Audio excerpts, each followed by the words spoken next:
Hello, it's Keith here again, and I'm doing a triple purpose video. This video primarily is a reaction to Teen Wolf's last panel at Comic-Con, the new trailer they showed off, and recent news and the latest news developments that happened since my last video where I talked about when they put out the other trailer.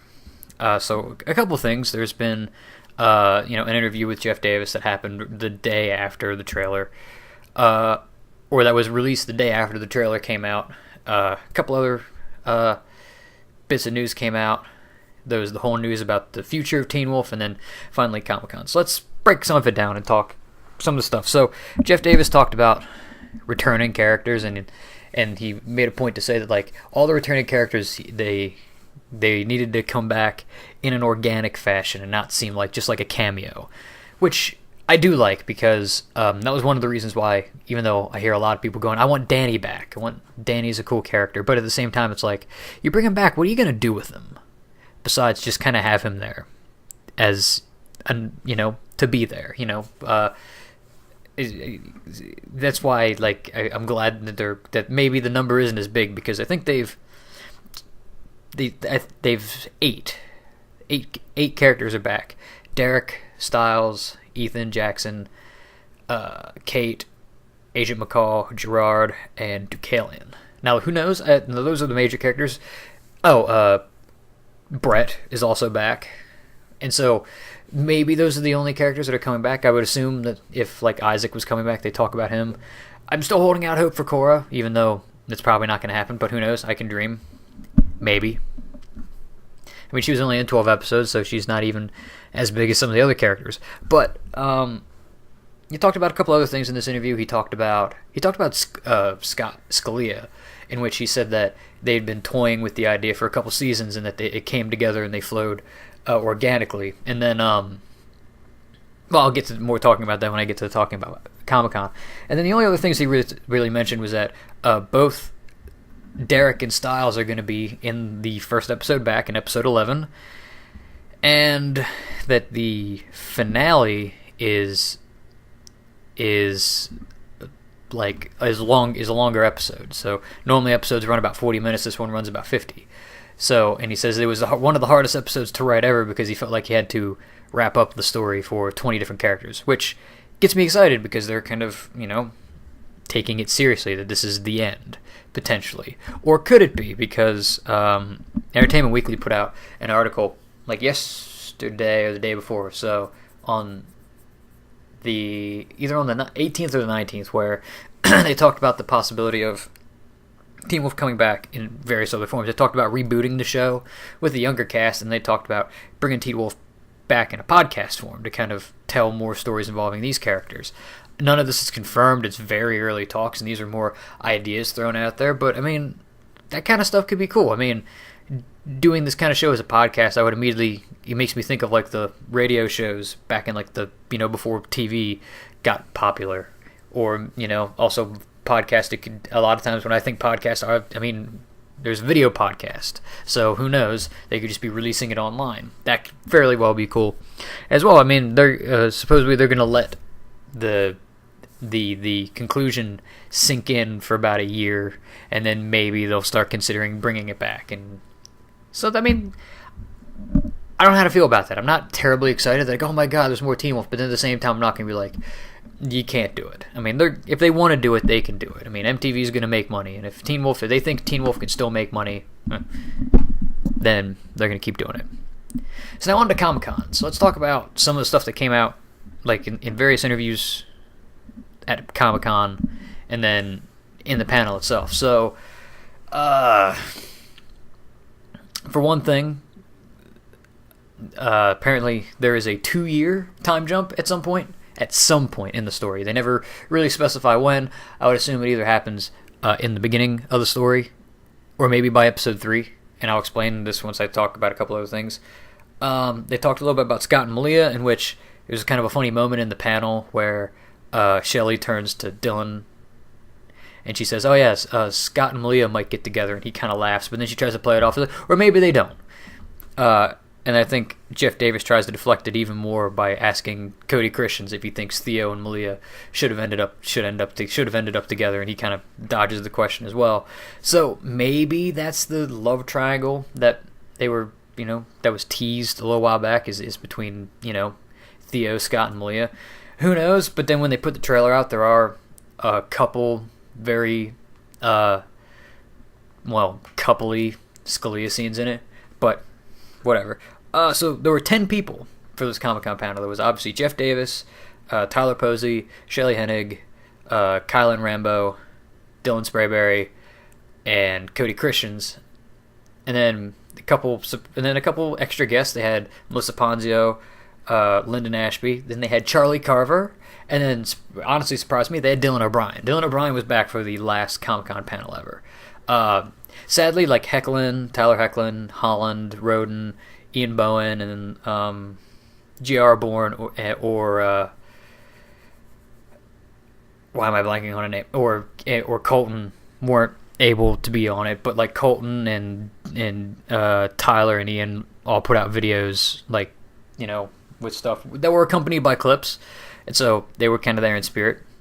So like, I guess if there's a 2-year time jump, it kind of makes sense. It puts Liam and like Corey and Mason kind of in the same spot that Scott and the Pack were in seasons 5 and 6.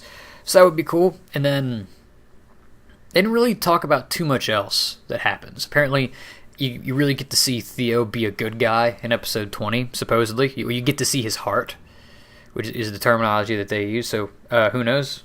Who knows what'll happen? That could be fairly well cool. Other minor details came up, like apparently Scott's the assistant head coach for the lacrosse team at Beacon Hills, which again would make sense with the time jump, because then he's doing it like on the side of college. But yeah, the panel was really nice because it was mostly like a reminiscing panel where they just talked about this is what it's been like for the last couple years, and they didn't. The whole panel isn't up on YouTube. They only have about half of it, which is fine. And then the only other thing that they did was they showed off a couple extra videos. There's a video of Derek fighting some hunters, and then apparently Gerard's after him, is what the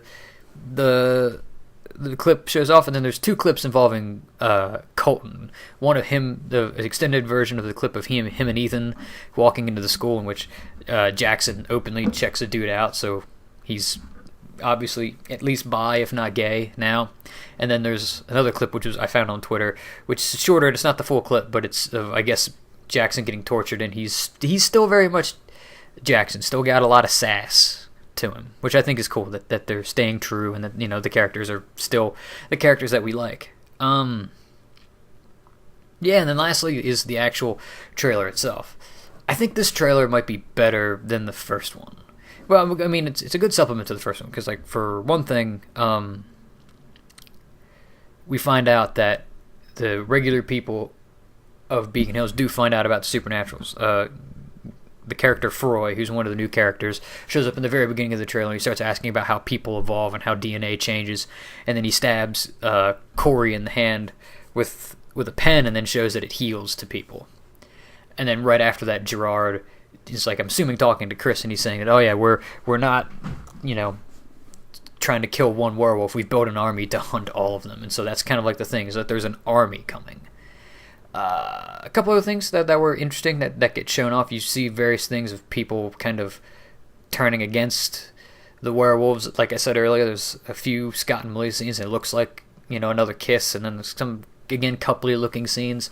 The things that got me that looked really, really interesting was there's a scene where, or that potentially somewhat spoilery scenes, that there's a scene where Brett's sister, I forget her name off the top of my head, is like laying on the ground, and she's like laying over, like cuddled close to like a body that's laying in the middle of the road, which I assume would be Brett. So maybe then Brett's going to be one of the characters who dies to kind of help push the plot further. Who knows? And then there's a scene where Scott kind of kisses the head of a woman, and she has like an oxygen thing, like getting oxygen through the nose. I assume that's Melissa, and that's also fairly interesting as well, because maybe with the time skip, maybe she's attacked and is an attempt to get to her and she's hurt, and then again, maybe this could not end well for her, or maybe her health just took a turn for the worse. Who knows? There's all kinds of cool shots and things. I like this trailer too because it looks less about here's all these characters that are coming back, and more like here's the story we're trying to push. I just genuinely got more excited for this season after watching the trailer. I think, when you say things like, oh yeah, we're bringing back a bunch of characters, like 9 different characters, and it's like, yeah, don't worry, yeah, we're gonna do this, and we're gonna make them all work. I would normally get worried, but it seems like they're kind of doing the right kind of thing and making everything cohesive. Yeah, the one thing is like I'm thinking about with the time jump, because the synopsis for the first episode comes out and has come out for said the spider to the fly, and supposedly a creature breaks out of Eichenhaus. The obvious answer is Halwyn, who's the new Hellhound. So like, does he break out? And then the question is like, is this part of the time jump, or does this happen before the time jump? In which then it's like, if it's before the time jump, does he play a significant role at all? And also the time jump adds some things because you can kind of really play with character relationships, just have relationships kind of subtly change a little bit after the time jump, and it's like, all right, how are things different? I assume that would be kind of how they explain Scott and Malia away, if it's 100% true that like they're going to end up together, which I think they should. Since personally I'm a Scott and Lydia kind of guy, but like since that's never going to happen, Scott and Malia is a nice close second. But yeah, it's getting close, man.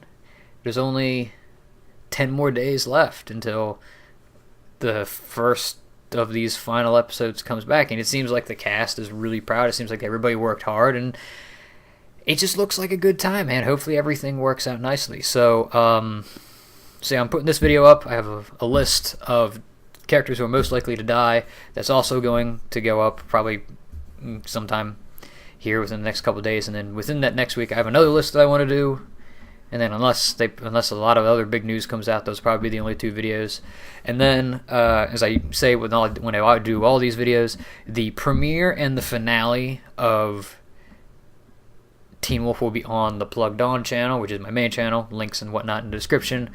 Whereas the reviews for all the 8 other episodes will be on this channel. So don't forget to like and subscribe, and definitely go subscribe to Plugged On. So, yeah, thanks for watching. I'll see you guys later.